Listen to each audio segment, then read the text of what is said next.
Noswaith dda, a chroeso i bodlediad o'r Hwyrol Weddi Eglwys Dewi Sant ar y 4 Sul wedi'r Trindod.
Sy'n isel yn ei fryd, yn Caerdydd Gristnogion, hwn sy'n ofni'r arglwydd yw, ac sy'n yn byw yn ffaflon. Na gwobr na'r hofer hwn i fyn, tal yn erbyn gwirion, hawnelo hyn i lithra byth, fe gaif a ddilith goron.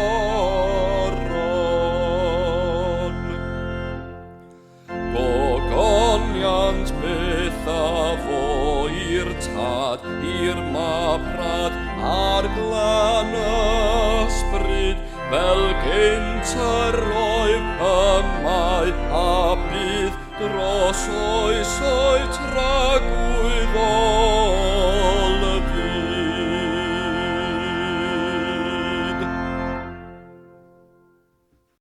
A ddolwch yr arglwydd mewn prydferthwch sancteiddrwydd, yr holl ddeiar, ofnwch gerau fron nef.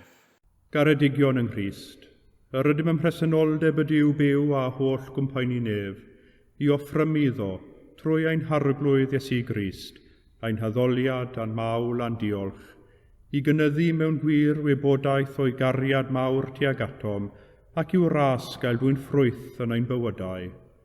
Yr ydym wedi dod i'w wrando a derbyn sanctaidd a'r diw, i geisio grymusol nerth yr ysbryd glân, ac i weddio dros ym ein hunain a thros bawb, fel y derbyniwn y pethau hynny sydd rhaid i ni wrthynt yr ein lles a'n daioni. Ond yn gyntaf, cyffeswn ein pechodau, a cheisio gan ein tad, ei fyddeiant a'i dangnefedd. Cyffeswn i Dduw holl alluog, y tad y mab yr ysbryd glân, i ni bechu ar feddwl gair a gweithred. Gadawsom heb ei gwneud y pethau dylasam ei gwneud, a gwneithom y pethau na ddylasam ei gwneud. Gan hynny, gweddiwn ar ei Dduw drigyrhau wrthym. Trigyrhaed yr holl alluog Dduw wrthym, a maddau ni ein holl bechodau. Gwaredid ni oddi wrth bob drwg, pan cadarnhau a nerthu ym mhob daioni, a'n dwy'n i fywyd tragwyddol. Amen. Yr holl alluog Dduw sy'n maddau bawb sydd yn wir ydi feiriol, a drigyrhaw wrthych, maddau i chwi a'ch gwared oddi wrth eich holl bechodau, eich cadarnhau a'ch cryfhau ym mhob daioni, a'ch cadw yn y bywyd tragwyddol, trwy Iesu Grist ein harglwydd. Amen.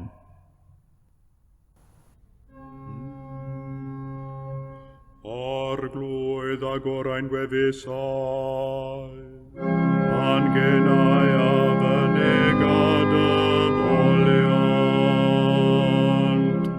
Dyw brosiau'n canorffwyo, arglwydd braserau'n camorff, gogoniant i'r tod ac i'r mob ac i'r ysbryd glon. Megis yr oedd yn y dechrau, y mae'r awr hon ac a bydd yn wastad, yn oes oes oedd.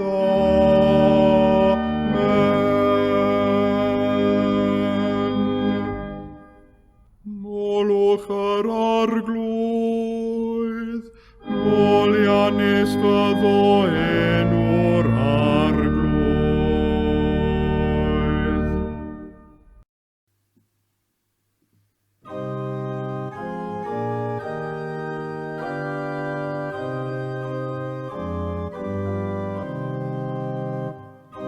Dywedodd yr ynfyd yn ei galon, nid oes un Duw, ymlygrasant ac wnaethant ffiaidd anwiredd, nid oes un yn y gwneithir daioni. Edrychodd Duw i lawr o'r nefoedd ar feibion dynion, i edrych o emneb yn ddeallus ac yn ceisio Duw. Ciliasau bob un ohonynt yn wisg ei gefn, cyd ymddithwyn ei sent, nid oes awnelfau oni nac oes un. Ond yw'r gweithredwyr anwiref, yr rhai sydd yn bwyta fy mobol fel y bwytaiant fara, ni alwasant ar y Duw. Yno yr ofnasant gan ofn lle nid o'i fom, canis Duw a wasgarodd esgyrn yr hwn a thwarchaif, gwaradwy faes hwynt am i fyw ei dirmygu hwy. O na roddi diachawdwriaeth i Israel o Seion, pan ymchwelo Duw geithiwed ei bobl, y llawenach a Jacob ac yr ymhyfrydau Israel. Gogoniant i'r tad ac i'r mab ac i'r ysbryd glân. Megis yr oedd yn y dechrau, a mae'r awr hon ac y bydd yn wastad, yn oes oes oedd. Amen.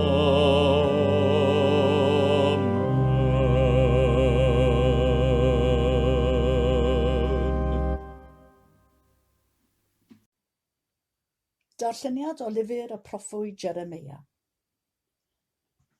Dyma'r gair a ddaeth at Jeremia oddi wrth yr arglwydd. Cliwch eiriau'r cyfamod hwn a llefarwch wrth bobl Jiwda a thrigolion Jerusalem, a dweud wrthynt, fel hyn y dywed arglwydd Dduw Israel. Melltydd ar y sawl naw rendi ar eiriau'r cyfamod hwn, a orchmynais i chynafiaid y dydd y dygais hwy allan o'r aifft, o'r ffwrnais haearn a dweud, gwrandewch arnaf, a gwnewch yn unol ar hyn a orchmynaf i chwi, a byddwch yn bobl i mi, a bydda finnau'n Dduw i chwi. Fel hyn y gwreiddir y llw y dyngais i chynafiaid, i roi iddynt wlad yn lleferio o laeth a mêl, fel y mae heddiw. Atebau synnau, Amen arglwydd. Yna dywedodd yr arglwydd wrthydd, cyhoedda'r holl eiriau hyn yn dinasoedd Jiwda ac yn heolydd Jerusalem a dweud, cliwch eiriau'r cyfamod hwn a'i gwneud. Oherwydd rhybuddiais eich hynafiaid o'r dydd y dygais hwy o'r aifft hyd y dydd hwn. Rhybuddiais hwy yn ddifrifol a dweud, gwrandewch arnaf. Ond ni wrandawsant, nac estyn clust i glywed, ond rhodiodd pob un yn ôl ystyfnigrwydd ei galon ddrygionus. Felly dygais arnynt holl eiriau'r cyfamod hwn y gorchmynnais iddynt ei wneud, ond naw wnaethant. Dywedodd yr arglwydd wrthyf, cafwyd cynllwyn ymhlith bobl Jiwda a thrigolion Jerusalem. Troesant yn ôl at drygion ni hynaffiad gynt, pan wrthodent wrando fy ngeiriau. Eithant ar ôl diwiau eraill i'w gwasanaethu. A thorodd ti Israel a thi Jiwda fy nghyfamod a wnaethym a'i hynaffiaid. Yma terfyn y llith gyntaf.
Daw ail lith o Lith y Pôl at y Rufeiniaid, a drydydd bennod a 10. A mae'n rhaid I bob dyn ymostwng i'r awdurdodau sy'n ben. Oherwydd nid oes awdurdod heb I ddiw ei sefydlu, ac y mae'r awdurdodau sydd ohoni wedi ei sefydlu gan ddiw. Am hynny, y mae'r sawl sy'n gwrthsefyll y fath awdurdod yn gwrthwynebu sefydliad sydd o ddiw, ac y mae'r cyfrwyn sicr o dan I barn arnynt ei hunain. Y mae'r llywodraethwyr yn ddychryn nid i'r sawl sy'n gwneud daioni, ond i'r sawl sy'n gwneud drygioni. A wyt ti am fyw heb ofni'r awdurdod? Gyna ddaioni, a chei glod ganddo. Oherwydd gwas diw ydyw, yn gweini an y ti dy les.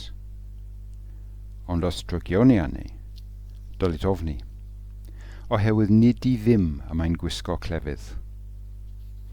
Gwas diw ydyw, Ie, dialydd I ddwyn digofaint dwyfol ar y drwy gweithredo. Felly, y mae reidwydd anom ymostong, nid yn unig o achos y digofaint, ond hefyd o achos cydwybod. Dyma pam hefyd yr ydych yn talu trethu, oherwydd gwasanaethu Duw y mae'r awdurdodau wrth fod yn ddyfal yn y gwaith hwn. Talwch I bob un ohonynt beth bynnag sy'n ddyledus iddo, boed dreth, boed doll, boed bach, boed anrydedd. Paidiwch â bod mewn dylad I neb, a wahân I ddylad y gario eich gilydd. A mae hwn sy'n cario ei gyd ddyn wedi cyflawni holl ddyfynion y gyfraith. Oherwydd y mae gychmanion na odineba, na ladd, na ladrata, na chwennych, a phob gwchamin arall wedi ei crynhoi yn y gwchamin hwn, cad y gymidog fel ti dy hun. Ni all cariad gwneud cam a chymidog, a mae cariad felly yn gyflawniad o holl ddyfynion y gyfraith. Yma terfyn yr alif.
Credaf yn i'w dad holl gyfoethog, creawdwr nef a deiar, ac yn Iesu Grist ein unig fab ef, ein harglwydd ni, yr hwn a gai trwy'r ysbryd glân, a aned o fair forwyn, a ddioddefodd dan Pontiws Peilat, a groesoeliwyd, a fe farw ac a gladdwyd. Disgynnodd uffern, y trydydd dydd y cyfododd o feirw, a esgynnodd i'r nefoedd, ac y mae'n eistedd ar ddeheilawd i'w dad holl gyfoethog, o ddiynno daw I farnu'r byw ar meirw. Credaf yn yr ysbryd glân, yr Eglwys lân Gatholig, cymyn y Sant, myddeiant pechodau, at gyfodiad y corff, a'r bywyd tragwyddol. Amen. Ar arglwydd a fo gyda chwi, a chydath ysbryd ithau, gweddiwn. Arglwydd drigar hawr ddim, Christ drigar hawr ddim, arglwydd drigar hawr ddim. Ointod, yr hwnnwyd yn y nefoedd, sanctaidd enw, deled y dair nos, wneler dewallus, megis yn y nef, felly ar y ddaiar hefyd, dar oen I heddiw ein bara bainyddiol, a maddau ni ein dyledion, fel y maddau wnin ein dyledwyr, ac nac arwain ni brofedigaeth, aeth i'r gwared ni rhag drwg. Amen.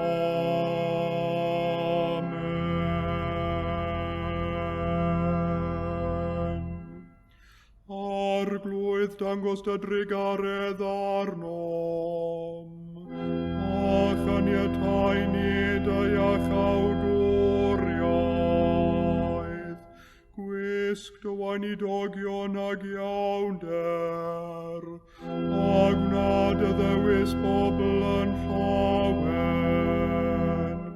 arglwydd cadw dy bobl, o bendithiad etifeddiaeth, arglwydd cadw'r frenhines, ar oiwch anghorwyr ddoethinem, arglwydd dyrod angnefedd yn ein dyddiau, ac amddiffyn i byth yn erthol, Duw glanhau'n calonau, ac adnodd ysbryd yn iawn o'n mewn. Rhag flaen a ni o arglwydd a thragorol ras, a hyrwydd a ni ath barhaes gymordd, fel yn ein holl weithredoedd o'i dechrau i'w diwedd yn o ti a gogoneddwn denw sanctaidd, a chael yn y diwedd gan dy drigaredd fywyd rhagwyddol, trwy Iesu Grist ein harglwydd.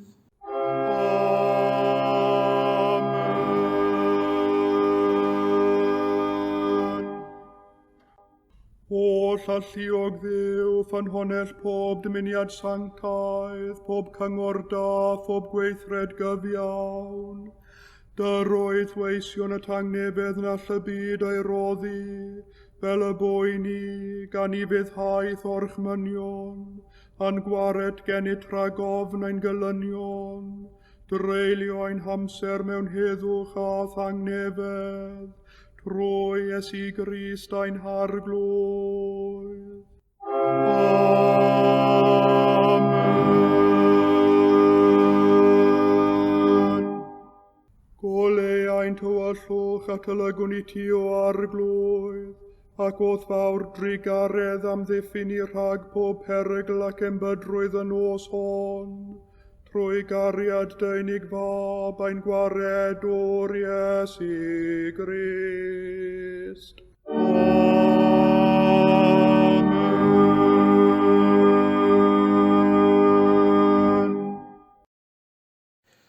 Wedi'r gân ar y ddoliad, tawelwn ein meddyliau, a nesawn hyd at orsedd gras, gan offrymu'n tadnefol ein gweddiau dros yr eglwys a thros ein byd.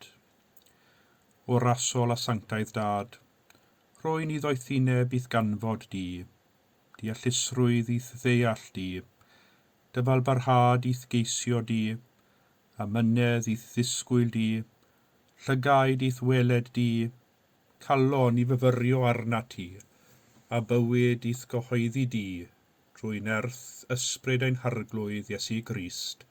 Amen. Ac fe weddiwn dros yr eglwys, gan weddiwn arbennig heno dros ein hisgobaeth, dros yr arweinwyr ordeiniedig a lleig sydd yn ei lliwio, cofiwn ein hesgob, yr archddeiaconiaid ac ysgrifennydd yr esgobaeth. Dduw ni oll, a rwyt yn tywallt arnom amryw ddoniau cyfoethog, ac yn ein galw ni o ffrymu'r hyn oll a rwyt ti wedi rhoi ni mewn gwasanaeth i ti ac i'n gilydd. Bendithia bawb sy'n gweinidogeithi yn yr esgobaeth hon, fel trwy brydferthwch addoliad, cynnal y wedidogaeth a gwaith addysg, y byddai bywydau yn cael eu trawsnewid, a byddai mwy fwy yn dod i adnabod dy gariad a thwirionedd, trwy Iesu Grist ein harglwydd. Amen.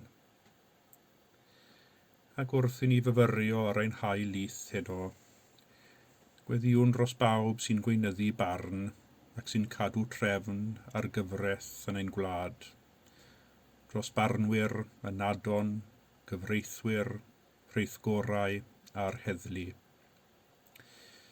Dduw mawr a thrigarog, barnwr pawb, dyro i'r rheini sy'n gweinyddu barn ysbryd oethineb a dirnadaeth, ac fel y gallant fod yn gryf ac yn amyneddgar, yn union ac yn dosturiol, llanwa hwy, be wyddiwn, ac ysbryd o barchedig ofn ohono ti, trwy Iesu Grist ein harglwydd. Amen.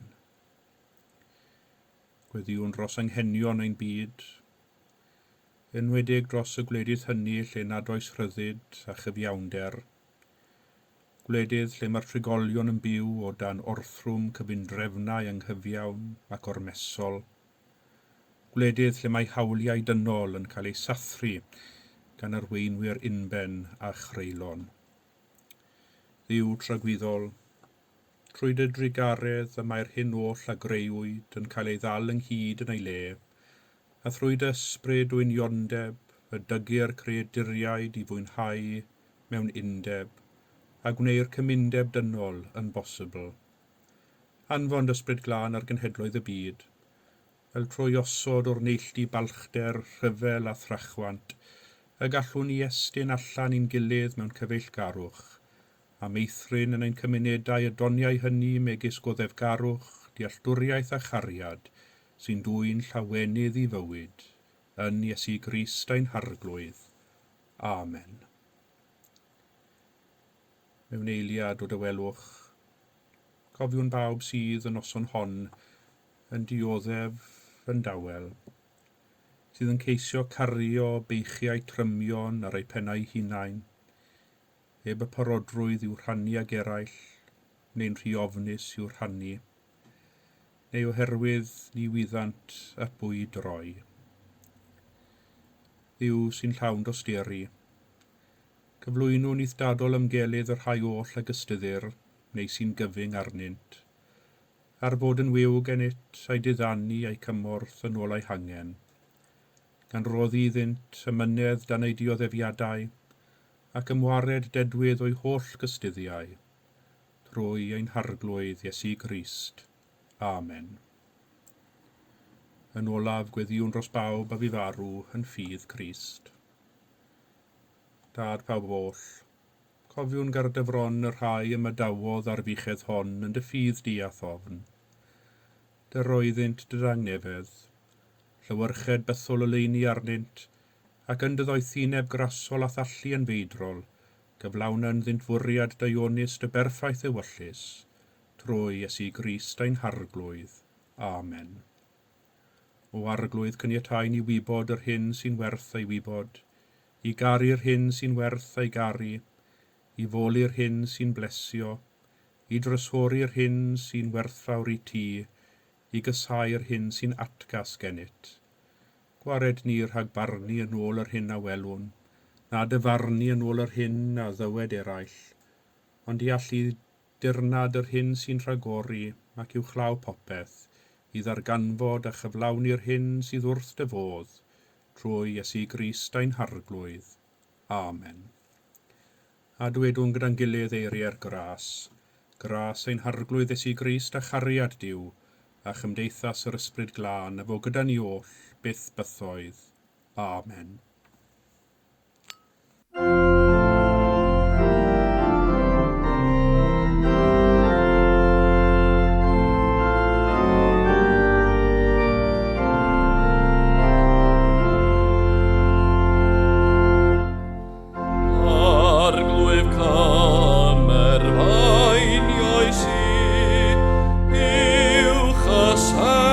Gryn llwyr i ti,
Ni all cariad wneud cam a chymydog, a mae cariad felly yn gyflawniad o holl ofynion y gyfraith. Y ddegfed adnod o'r 10 o epistol Paul at yr Ifeinied. Maen nhw'n dweud mae epistol Paul at yr Ifeinied yw'r epistol sydd wedi cael y dylynwad mwyaf ar gymdeithas, enwedig yma yn y gorllewin, yn fwy nag unrhyw un o epistolau eraill o eiddo. Mae'n epistol sydd, er gwell neu er gwaith, wedi ffurfio nifer o'n hagweddau ni, a'r ffordd yr ydym, enwedig ers dyddiau'r diwygiad Protestanaidd, wedi rhoi trefn ar ein bywydau fel aelodau o'r Eglwys ac hefyd fel cymdeithas sy'n ystyried ei hun yn waraidd ac yn byw o dan faner ein harglwydd. Ond wrth gwrs, enwedig dros y degawdau diwethaf, edwyno fydd hanes dylynwad yr epistol a'r gymdeithas. Wrth un genhedlaeth ar ôl y llall, a hynny'n ara deg troi ei chefn ar y waddol Cristionogol ac ymgofleidio seculariaeth a dyneiddiaeth, sydd ynddynt ei hunain, yn fwy ddyledus i Gristnogaeth a disgeidiaeth Iesu Grist a Paul nag y maint yn fynych yn barod i gydnabod. Ond fe welwn ni hefyd ddylanwad Paul yn edwyno o fewn i'r Eglwys. Wrth i'r Eglwys ac wrth i Gristionogion wynebu heriau'r oes, fwrw ati a mynd yn ôl i ailedrych ar brif egwyddorion y ffydd a'i dihongli o'r newydd, mwyn gwneud yr efengil Iesu Grist yn berthnasol ac yn cymhwysol i'n cyd-destun a'r gymdeithas yr ydym yn byw yn ddi heddiw, yn hytrach na ddadlau dadleuon sy'n perthyn i gyfnod gwahanol i'n cyfnod ni. Ac fe welwn ni y pwyslais yn symud o Paul yn ôl i'r efengylau ac at weinidogaeth Iesu ei hun. A dwi'n cofio yn y coleg y cwestiwn yn debyg i hwn yn cael ei ofyn i ni drafod. A efengil Iesu Grist yn efengil Paul sy'n sail i'r Eglwys heddiw. Tu ôl i'r cwestiwn wrth gwrs oedd yr rhagdybiaeth bod efengil Iesu Grist ac efengil Paul yn ddwy wahanol efengil, a bod rhaid dewis rhwng y naill neu'r llall. Ond y gwir yw, a byddai Paul ei hun yn dweud hyn, un efengil sydd, a'r efengil honno yw efengil Iesu Grist, a gwas i'r efengil honno ydw i. Yr hyn a welwn ni Paul yn ei wneud tro ar ôl tro, yw cymryd disgeidiaeth Iesu, a'i dihongli a'i chymhwyso, mwyn helpu'r eglwysi hynny, ifanc yn ei ffydd, a'n sicr ei traed, i sefyll yn gadarn yn y ffydd, ac eiddfedu yn ei hadnabyddiaeth o Iesu Grist, a byw bywydau oedd yn deilwng o'i galwedigaeth. A roedd hynny ddim yn hawdd i Gristionogion yr Eglwys Fore. Cofiwn mae nhw oedd y lleiaf o'r lleiafrifoedd yn yr ymerodraeth Rhufeinig, y sect fach hon oedd yn dilyn yr Iesu yma a gafodd ei groeshoelio. Roedd gan yr ymerodraeth ddim syniad beth i feddwl amdanyn nhw. O'n nhw'n rhy fach o ran nifer i fod yn fygythiad, ac eto, o'n nhw ar eu cynnydd, gyda'i eglwysi yn ymddangos ym mhob un o brif ddinasoedd yr ymerodraeth o Jerusalem i Ephesus a Chorinth, gan gynnwys yn y brif ddinas fawr, Rhufain ei hun. Ac fe ddigwyddodd hyn i gyd o fewn degawdau. Roedd yr eglwys ar ei chynnydd, ac yr oedd enw Iesu Grist yn dod yn fwy hysbys, a'r awdurdodau yn dechrau talu sylw ac yn dechrau cadw llygaid ar y sect fach hon. Ac os darllenwch chi lyfr yr actau, fe welwch yn weddol fuan y tensiwn a hefyd y gwrthdaro oedd ar gerdded rhwng yr Eglwys Fore yn ifanc a brwdfrydig yn llawn sêl genhadol a'r awdurdodau Iddewig a Rhufeinig oedd yn ofnus ohonynt. Fe gawn ddarlun perffaith o hyn pan oedd Paul a Silas yn Thessalonica, a daeth y cyhuddiad yn ei herbyn nhw a'r Cristionogion eraill yno y mae aflonyddwyr yr ymerodraeth wedi dod yma hefyd, a mae'r bobl hyn i gyd yn troseddu yn erbyn ordeiniadau Cesar trwy ddweud fod brenin arall, sef Iesu. Yn gynnar iawn yn hanes yr Eglwys Fore, fe welwn ni y tensiwn hwn rhwng yr Eglwys a'r awdurdodau yn datblygu a chynyddu, a'r tyndra rhwng bod yn deyrngar i Grist a theyrngar i'r awdurdodau gwleidyddol. Ac i ryw raddau y mae'r tensiwn a'r tyndra hwnnw wedi parhau ar hyd y canrifoedd, oherwydd y rydym fel Cristionogion yn ddinasyddion mewn dwy deyrnas, teyrnas y byd hwn a theyrnas ddiw. Mae ein traed ar y ddeiar, ond y mae gen i mi'n llygaid yn edrych i lawr ar y ddeiar a llygad arall yn edrych i fyny tua thragwyddoldeb. Dyn ni'n byw o dan rheolau a chyfreithiau y wladwriaeth, ac yr ydym ar yr un pryd yn ceisio dilyn ffordd Iesu Grist. O bryd i'w gilydd dwi'n siŵr dyn ni gyd wedi teimlo'r tyndra y mae hynny'n creu, enwedig pan deimlwn nad yw egwyddorion y ffydd Gristionogol bellach yn cael ei grisialu yng nghyfraith y wlad. A dyma ni'n dod at yr adran weddol anodd o epistol Paul at yr Efeiniaid, sef y drydydd bennod ar 10. Hyd at hyn mae Paul yn ei epistol wedi bod yn trafod pynciau mawr diwynyddol y ffydd, megis cyfiawnhad trwy ffydd ein bywyd newydd yng Nghrist, lle ar Iddewon a'r genedl ddynion yn nhrefn iechawdwriaeth, ac yma mae'n troi o'r diwynyddol i'r ymarferol, a thrafod y ffordd y dylai Cristionogion fyw yn y byd. Pa ddiben sydd i'r diwynyddiaeth rhagoraf, os nad yw'n helpu ni yn y gwaith o fyw y ffydd ein ynfeinyddiol, oherwydd y mae ein ffydd i dreiddio i bob agwedd o'n bywydau, o'r cyhoeddus i'r personol, o'r ffordd yr ydym yn ymdrin a'n hunain, i'r ffordd yr ydym yn ymwneud ag eraill. Nid oes yr un agwedd o'n bywydau sydd y tu hwnt i ddylanwad Iesu Grist arnom. Os mae'r hen wedi mynd heibio a'r newydd yma, yna sut ydym i fyw y newydd yma, a ddaw trwy ein ffydd yn Iesu Grist. A dyma welwn ni yn y drydydd bennod ar 10. Paul yn gwreiddio bywyd newydd yng Nghrist, y mywydau'r Cristionogion yn Rhufain yn byw yn y byd. A roedd Paul ddim yn un i osgoi y pynciau anodd a chaled. Yn wir, roedd ganddo'r tueddiad o fynd i'r afel yn syth ar materion anoedd oedd yn peri problemau'r Cristionogion cynnar. A'r cyntaf yma yw perthynas ac agwedd y Cristion tuag at y wladwriaeth. Ac mae'n bwysig i ni gofio mai yn y lleiafrif oedd y Cristionogion yn Rhufain, a mwy na thebyg yr oeddent yn teimlo chydig o dan y lach, yn ansicr o sut i fyw fel dinasyddion yn yr ymerodraeth Rhufeinig. Efallai yr oedd nifer ohonynt eisoes wedi profi rhyw fath o erledigaeth.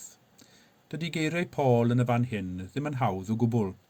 Mae'n galw ar ei gyd-Gristionogion i fyddhau i'r llywodraethwyr, i byw fel dinasyddion da a gweithgar o ddidan y drefn, i gyflawni ei dyletswyddau, i dalu trethu a byw yn ôl y gyfraith. Ac yma fe welwn ni adlais o eiriau Iesu. Talwch bethau Cesar i Gesar a phethau Duw i Dduw. Trwyddo i gyd, mae Paul yn pwysleisio'r cydwybod. Felly, y mae rheidrwydd arnom ymostwng, nid yn unig o achos digofaint, ond hefyd o achos cydwybod.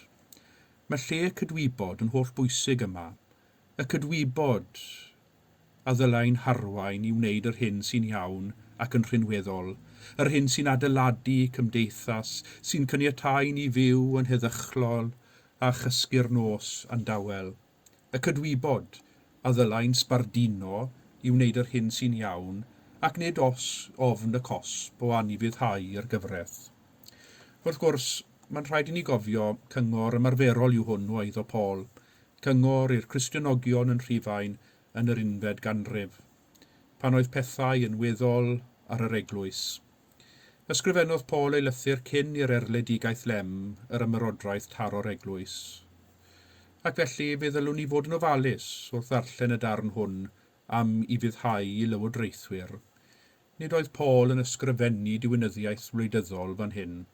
Mae'r darn hwn o Paul wedi cael ei gamddefnyddio droion gan arweinwyr unben mwyn o'r mesu pobl, ei gorthrymu ac i gyfiawnhau pob math o angyfiawnderau i dawelu lleisiau sy'n cwestiynu neu sy'n herio'r drefn. Ond nid felly y dylem ddarllen y darn hwn. Wedi'r cyfan un gorchymyn o eiddo Paul sydd yma, talwch i bob un ohonynt, beth bynnag sy'n dyledus, boed dreth, boed doll, boed parch, boed anrhydedd. Ar y degau, i fyw yn ôl y cydwybod wedi drwytho gan gariad Crist, mae hynny'n golygu bod rhaid i ni codi llais, herio'r drefn, enwi'r anghyfiawnderau a sefyll yn gadarn dros yr hyn sy'n wir, yn brydferth ac yn uniawn. Gan ein bod yn ddinasyddion y byd a theyrnas Dduw, y mae dyletswydd arnom i sicrhau bod egwyddorion y deyrnas yn cael eu lle, felly yn y nef, megis ar y ddeiar hefyd. Nid oes dim sy'n o ddefol ynglyn â bod yn Gristion yn y byd. Pam? Oherwydd, fel y mae Paul ei hun yn mynd ymlaen i esbonio, mae cariad tuag at cydddyn yn ein symbylu yn ein gwaith. Peidiwch â bod mewn dyled i neb, ar warhan i'r ddyled o garu'ch gilydd. Nid yw cariad at gydddyn yn ein caniatáu ni anwybyddu y niwed a chosir i eraill, a mae wir gariad at gydddyn, y cariad y mae Crist yn ein galw ni iddo, yn gweld y dyn sydd wedi syrthio i blith lladron, ac fel cariad y Samaria tregarog, mae cariad yn ein cymell ni i wisgo i glwyfau a thendio i'w anghenion. Yn yr un modd pan welwn ni rhyw anghyfiawnderau, pan welwn ni eraill yn cael ei sathru gan gyfundrefnau anghyfiawn. Cariad at cydddyn, sy'n ein cymell i godi lais a gweithio i newid y drefn a sicrhau bod cyfiawnder yn rhywbeth i bawb ac nid i'r breintiedig, neu'r grymus, neu'r cyfoethog yn unig. Car dy gymydog fel ti dy hun, dyna alwad mawr Iesu arnom, dyna alwad mawr Paul heno hefyd yn yr un modd. Ni all gariad wneud cam a chymydog, trwy ein cariad yn caredigrwydd i eraill, nid ydym yn unig yn adeiladu cymdeithas, ond efallai hefyd yr ydym yn gallu newid ambell i fywyd, ond yr ydym drachefn yn dangos rhywbeth o gariad Crist i'r byd, y cariad hwnnw oedd yn barod i fynd i'r eithaf mwyn ein hachub ni, cariad y berthol y groes. Pan welwn ni y cariad hwnnw ar waith, fe welwn ni gipolwg o fawredd teyrnas Dduw yn ein byd. Amen.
Rhannon arglwydd a thygu